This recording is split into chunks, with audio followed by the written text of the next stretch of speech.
My family refused my dead book dream at Easter. I let bestseller revenge expose their silence. The morning sun streamed through the tall windows of my mother's Victorian dining room, casting golden light across the elaborate Easter spread she'd spent days preparing. Crystal glasses sparkled next to bone china plates, while fresh lilies from her garden created the perfect centerpiece. Everything was immaculate, as always. Everything except me. I sat at the far end of the mahogany table in my simple cardigan and jeans, watching my family gather for our traditional Easter brunch. At 31, I was the odd one out, the daughter who'd chosen words over wealth, stories over status, the family disappointment who spent her days playing with imaginary characters instead of building a real career. My brother Marcus arrived first, as always, making an entrance in his perfectly tailored suit. At 35, he was the golden child, the successful investment banker who'd followed in our father's footsteps. His wife, Jennifer, clung to his arm like a designer accessory, her diamond bracelet catching the light as she air-kissed our mother. "Sorry we're late," Marcus said, not sounding sorry at all. "Had to take a call from Tokyo. The markets never sleep, you know." My sister, Veronica, arrived moments later with her husband, David, both looking like they'd stepped out of a country club magazine. She managed 3 high-end boutiques and never let anyone forget it. "Traffic was terrible," she announced. "Everyone's going somewhere for Easter, though I suppose some people don't have anywhere important to be." The comment was directed at me, of course. I'd driven exactly 4 blocks from my modest apartment above the used bookstore where I worked part-time. In their minds, this proved my lack of ambition, my acceptance of mediocrity. "Where's Dad?" I asked, noting the empty chair at the head of the table. "Golf," Mom replied, her tone suggesting this was somehow my fault. "He'll be along shortly, though he's not thrilled about having to cut his game short for—" She gestured vaguely in my direction. Aunt Helen bustled in from the kitchen carrying a tray of mimosas. At 68, she was Mom's older sister and the family's unofficial keeper of social standards. "Oh, good. Everyone's here," she said, then paused when she saw me. "Well, almost everyone who matters." I helped myself to scrambled eggs, ignoring the familiar sting of being treated like an afterthought. 5 years of this. 5 years since I'd left my corporate marketing job to pursue writing full-time. 5 years of family gatherings where I was the cautionary tale, the daughter who'd thrown away her potential for pipe dreams. "So, Lily," Jennifer said, settling into her chair with practiced grace. "Still working at that little bookstore?" "Among other things," I replied, keeping my voice neutral. Marcus laughed, the sound sharp and dismissive. "Other things like what? Your little writing hobby?" I thought about the email I'd received yesterday from my editor at Penguin Random House, the one confirming that my latest novel had just hit #1 on every major bestseller list simultaneously, a feat achieved by only a handful of authors in publishing history. But I said nothing. "It's not a hobby if you're trying to make money at it," Veronica chimed in. "Though I suppose when you're not actually making money, that's exactly what it is." Dad arrived as the main course was being served, still wearing his golf shoes and looking irritated about his interrupted game. Robert Sinclair commanded attention wherever he went, 6 feet tall, silver-haired, with the kind of presence that came from 30 years of closing million-dollar deals in commercial real estate. Sorry," he said, kissing Mom's cheek and taking his seat. Had to finish the back 9. Thompson was about to sign the Harbor District contract. "Business on Easter, darling?" Mom asked, though she clearly approved. "Success doesn't take holidays, Margaret." He glanced around the table, his eyes settling on me with familiar disappointment. "Speaking of which, Lily, your mother tells me you're still playing writer." The word playing hit like a slap. I'd been writing seriously for 8 years, publishing for 5, but to him it would always be playing. "I'm still writing, yes." "Any actual sales this quarter?" Marcus asked, cutting into his ham with surgical precision. "Or are we still talking about artistic fulfillment and exposure?" I thought about my royalty statement from last month, 7 figures for the quarter alone, but they'd never believe it, and I wasn't ready to share that information yet. "Some sales," I said simply. Veronica snorted. "Come on, Lily, real numbers. How much did you actually make last year? And I mean profit, not just gross sales from those tiny independent bookstores." The irony was almost painful. Last year I'd earned more than all of them combined, but I lived simply, drove a 10-year-old Honda, and worked part-time at Mrs. Chen's bookstore because I loved the community of readers who gathered there. Writing is such an uncertain field, Aunt Helen said, spreading jam on her croissant. No stability, no benefits, no real future. It's fine as a hobby, dear, but you really should consider a backup plan. Or a main plan, Dad added pointedly. Thompson's company is expanding their marketing department. I could put in a good word, get you back into the real world. The real world. As if the world I'd built. The readers who wrote to tell me my books had changed their lives, the letters from teachers using my novels in classrooms, the young writers who called me their inspiration, wasn't real. I appreciate the offer, Dad, but I'm happy where I am. Happy? Marcus nearly choked on his mimosa. Lily, you live in a studio apartment above a bookstore. You drive a car older than some of my interns. You shop at thrift stores. That's not happiness, that's denial. At least she's not dependent on family money, Jennifer added with false sweetness. Though I suppose that means she's actually making some income from her writing. Before I could respond, Aunt Helen's phone chimed. She glanced at it, then frowned. Oh, how interesting. The New York Times just sent their weekly bestseller alert. She scrolled through the notification, her frown deepening. They're featuring some romance author who's apparently broken all kinds of records. My heart started beating faster. Today was the day my publisher had said the news would break about my unprecedented bestseller achievement. Romance novels, Veronica scoffed. The literary equivalent of junk food. Though I suppose if you can't write real literature, at least there's money in trash. 50 million copies, Aunt Helen read from her phone. It says this author has sold 50 million copies across 17 novels. Goodness, that's quite a lot, isn't it? Dad perked up.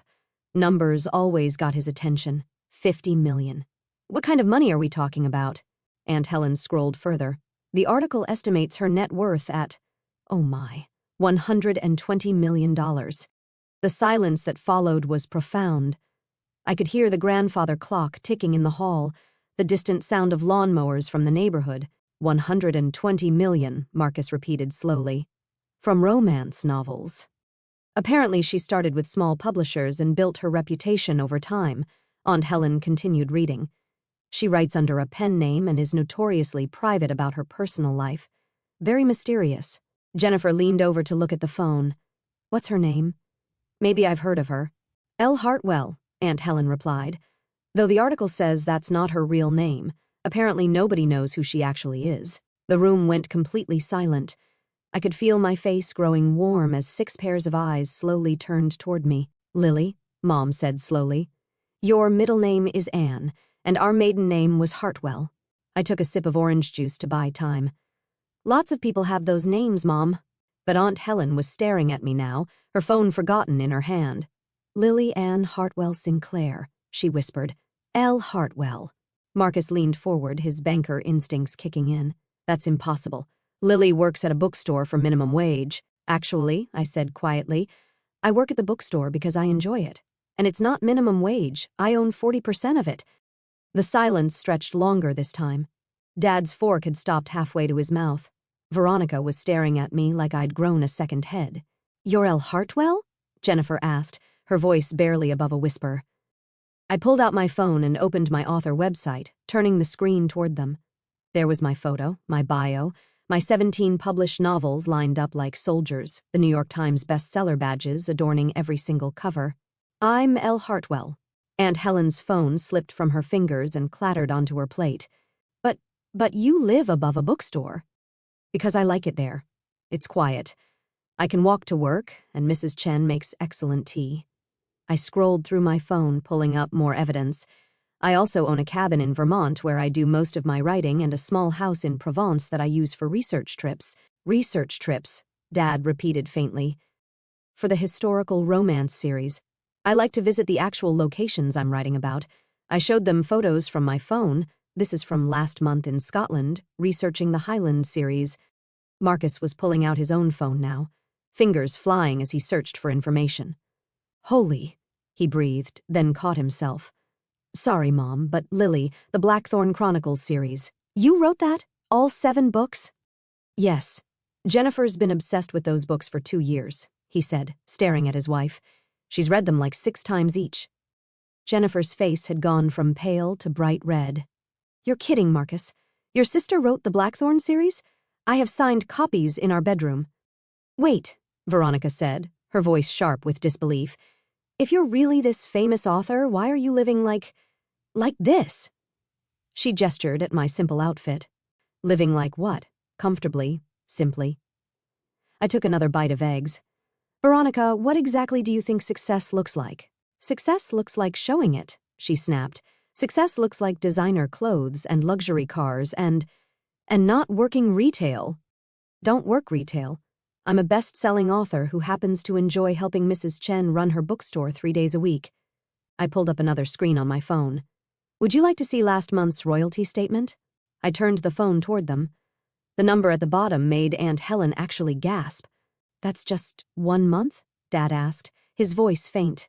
"That's 1 month, though it was a particularly good month. 3 of my backlist titles got picked up for Netflix adaptations." "Netflix adaptations?" Mom spoke for the first time in several minutes. "The Midnight Garden trilogy. They're starting production this fall." I swiped to my email app, showing them the correspondence with the streaming platform. I'm executive producing, which means I have creative control over the adaptations. Marcus was still scrolling through search results on his phone. "The articles, they're calling you one of the most successful indie to traditional crossover authors in publishing history." "Indie to traditional?" Dad looked confused. "I started by self-publishing on Amazon," I explained. "Built a readership, proved the market existed, then major publishers started bidding for my backlist and future books. It's actually a fairly common path now, though I was one of the early success stories." "But why didn't you tell us?" Mom's voice was small, almost wounded. I set down my fork and looked around the table at their faces. When would I have told you?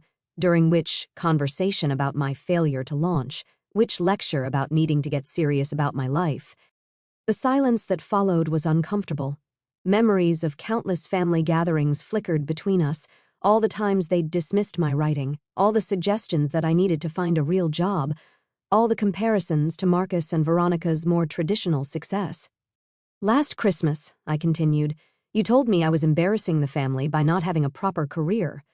At Thanksgiving, Dad suggested I was too old to still be chasing childhood dreams. And just 20 minutes ago, Marcus called my writing a hobby." "We didn't know," Jennifer said weakly. "You didn't ask." I pulled up my Amazon author page, showing them the wall of 5-star reviews, the millions of ratings, the fan comments from around the world. "You assumed, you saw where I lived and how I dressed and decided you knew everything about my life." Dad cleared his throat. "Lily, I mean, we thought we were being supportive, encouraging you to pursue stability." "Stability?" I laughed, but there was no humor in it. "Dad, I own my apartment building, the entire building. I bought it 2 years ago because I liked living there and wanted to ensure my neighbors wouldn't be displaced by gentrification." More stunned silence. Veronica was frantically Googling something on her phone.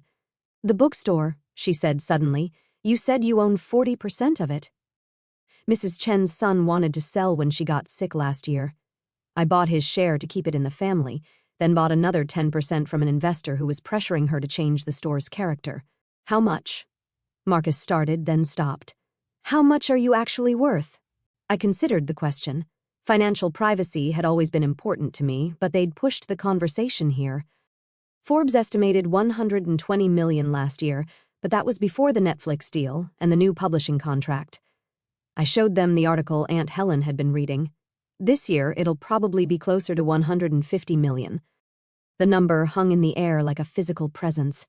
Dad's golf achievement from the morning suddenly seemed very small. Marcus's Tokyo call felt insignificant. Veronica's boutiques looked like toy stores in comparison. "But you drive a Honda," Jennifer whispered. "It's reliable and environmentally responsible." I smiled slightly. "I'm not against spending money, I just prefer to spend it on things that matter, like preserving community bookstores, supporting literacy programs, and ensuring my neighbors aren't displaced by rising rents." "Literacy programs?" Mom asked. I pulled up another folder on my phone. The Hartwell Foundation. "We've built 12 libraries in underserved communities and sponsor writing workshops for kids who can't afford them." The photos showed ribbon cuttings, children with new books, young writers holding their first published stories. Last year, we gave out $2 million in grants. Aunt Helen was crying now, tears streaming down her cheeks. I told you to get a backup plan, she sobbed. I told you writing wasn't secure. You were trying to protect me, I said gently. I understand that. No, you don't understand.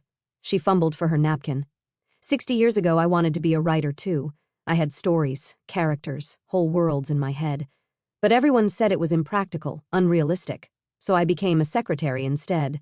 She looked at me with something between pride and heartbreak. You did what I was too scared to do. You followed your dreams and made them real. Dad was studying his hands, his golf triumph from the morning forgotten. When you left the marketing job, he said slowly, I thought you were making the biggest mistake of your life. I know. I thought I was protecting you from disappointment. I know that too. He looked up, meeting my eyes for the first time that day. I was wrong. Before I could respond, my phone rang. The caller ID showed my agent's number. Sorry, I should take this, I said, answering the call. Lily, it's Sarah, came my agent's familiar voice. I hope you're sitting down. We just got word that the International Publishers Association wants to present you with their Lifetime Achievement Award. You'd be the youngest recipient in their history. I stepped away from the table, trying to process what she was saying. The Lifetime Achievement Award? But I'm only 31. Exactly.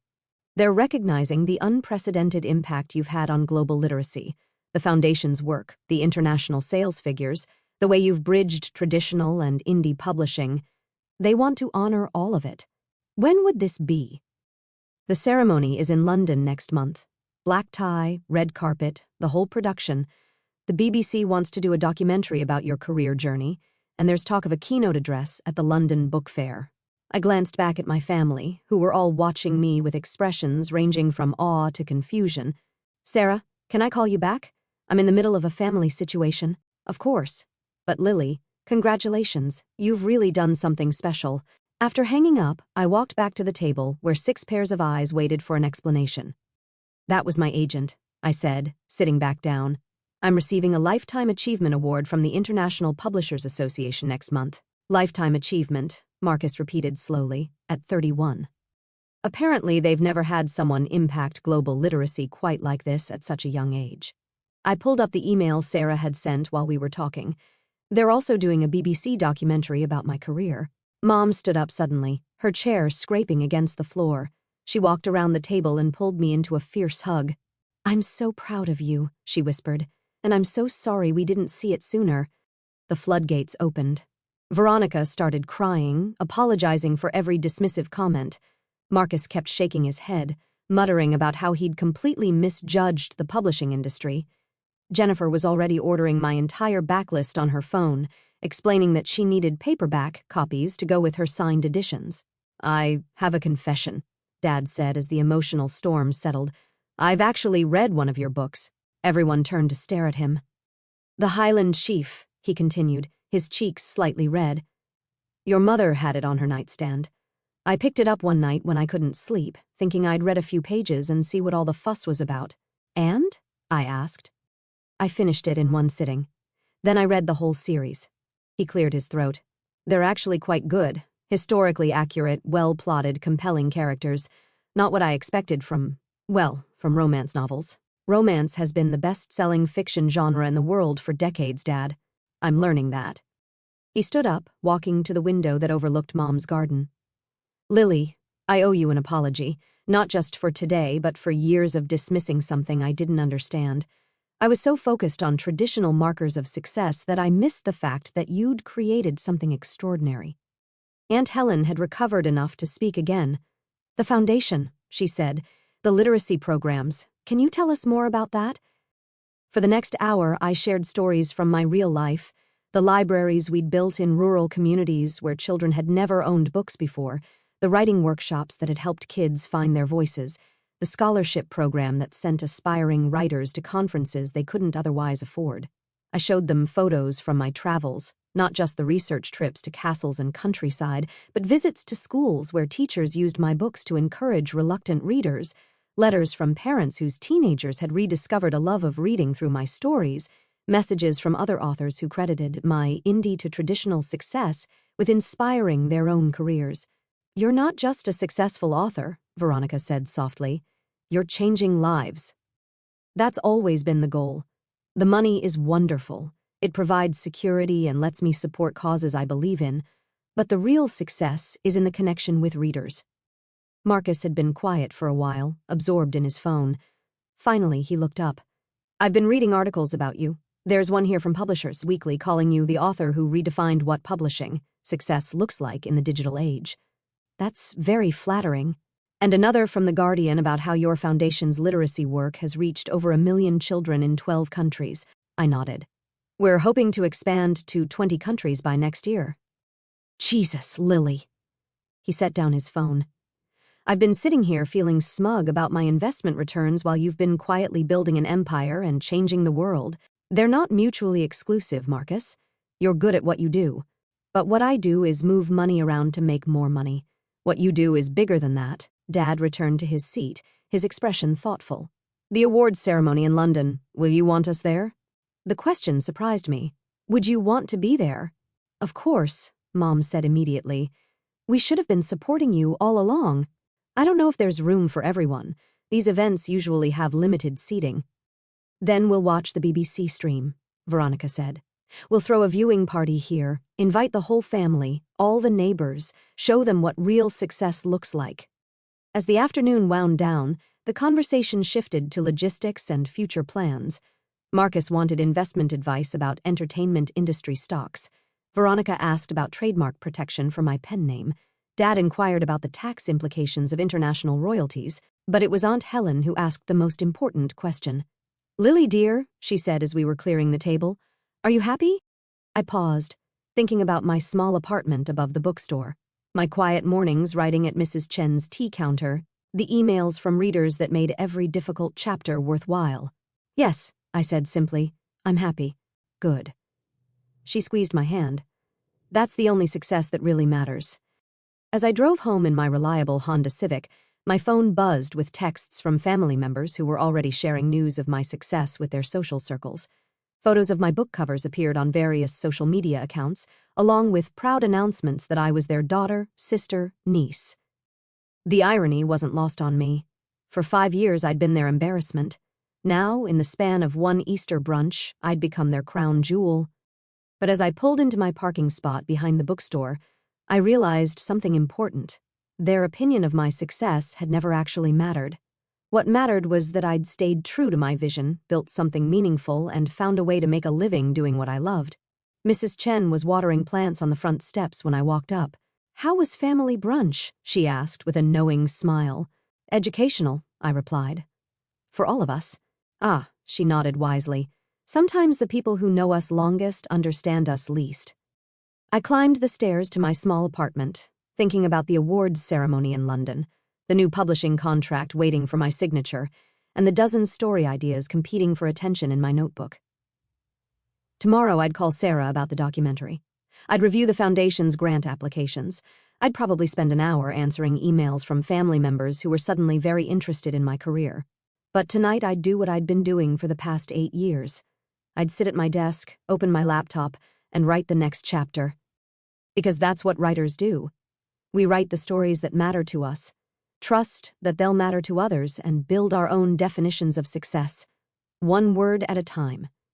3 months later, I stood on the red carpet in London, wearing a designer gown that cost more than my car but felt worth it for the occasion. The International Publishers Association had rolled out every honor they could bestow, and the BBC documentary crew followed my every move. As I accepted the Lifetime Achievement Award, I looked out at the audience of publishers, authors, and literary dignitaries. In the front row sat my family, Mom and Dad, Marcus and Jennifer, Veronica and David, even Aunt Helen, all beaming with pride. When I started writing, I said during my acceptance speech, I had no idea it would lead here. I wrote because I had stories to tell, characters who demanded their voices be heard. The success that followed was built on that foundation, authentic storytelling and genuine connection with readers. Later at the after-party, Dad found me by the champagne fountain. I've been thinking, he said, about success and how we measure it. Your mother and I want to start a scholarship fund for young writers who need financial support to pursue their dreams. We'd like to name it after you, if that's all right. I felt tears prick my eyes. Dad, that's wonderful, but you don't need to name it after me. Yes, we do. He smiled, the first genuinely warm smile he'd given me in years. We need to make up for lost time, and we want other families to recognize what we almost missed, that success comes in many forms, and the best kind is the kind that makes the world a little bit better. As the evening wound down, I thought about the journey that had brought me here. The 5 years of family disappointment, the quiet determination to prove, not to them but to myself, that my dreams had value. I'd succeeded beyond my wildest imagination, but the real victory wasn't in the awards or the money or even the family's newfound respect. It was in the knowledge that I'd stayed true to my vision when everyone else thought I was lost. Sometimes the best revenge isn't proving people wrong, it's proving yourself right, one story at a time. I stood on that London stage holding the heavy crystal award, smiling for the cameras, but inside I felt strangely quiet, like the loudest moment of my life had finally brought me perfect peace. All the years of being invisible at that mahogany table, all the swallowed words and silent defenses, they didn't feel like wounds anymore. They felt like roots that had pushed me deeper until I broke through into sunlight no one else could see. I wasn't triumphant because I'd proved them wrong. I was free because I'd finally proved myself right, to the girl who once sat at the far end of the table in an old cardigan, believing her stories mattered. That girl was never the disappointment. She was the beginning of everything.